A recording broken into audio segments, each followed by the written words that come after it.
My name's Leticia Dirks. I'm a board-certified pediatrician and certified lactation consultant at Pediatric and Adolescent Associates, a part of Lexington Clinic.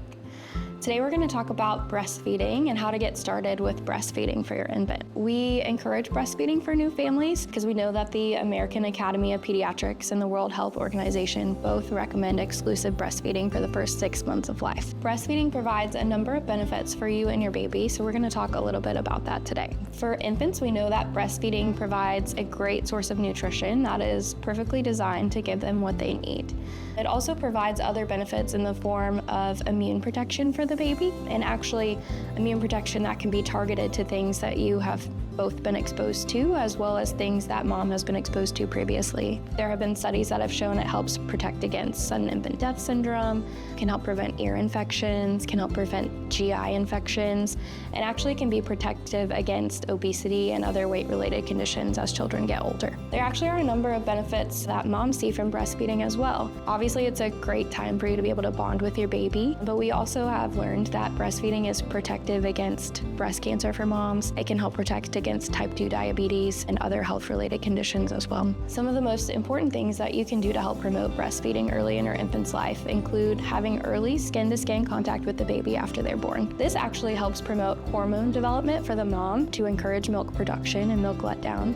And it also helps the baby learn and develop feeding reflexes that help with feeding over the longer term. It's also important to bring the baby to the breast to feed often in the first few days of life. For any baby, we want to make sure that they're feeding at least every 3 hours. But when you're establishing breastfeeding, it's even more important to make sure that we're feeding regularly based on the baby's feeding cues. This means often feeding at the breast at least 10 to 12 times in a 24-hour period, and really anytime the baby is showing you signs that they're hungry. These signs can include things like sucking on their hands, smacking their lips, rooting around looking for a source of food, or getting more fussy and irritable. Often crying is a late hunger cue though, so we find that if you introduce feeding earlier in the baby's hunger process, they actually sometimes do better with latching and eating well than they do if they're frustrated and really ready to eat. I think it's important for parents to know that babies will often lose some weight in the first week of life. That's a normal part of adapting to a new environment and learning to feed, whether that's with breast milk or formula. And it's something that your pediatrician keeps a close eye on.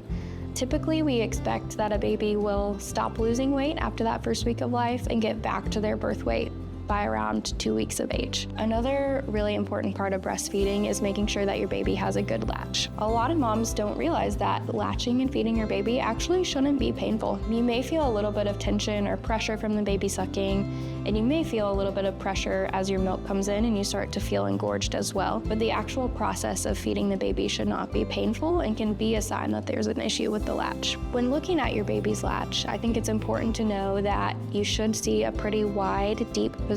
You should notice that the baby has a good suck and swallow pattern, and you can listen for that swallowing as they're feeding. It's also important to see that their lips are rolled out, both the top lip and the bottom lip, to promote a good position. If the latch is painful or bothersome, it's important to reach out to your pediatrician or a certified lactation consultant for further evaluation. I also always tell moms that if it is acutely painful when your baby is eating, it's okay to release that latch and try again.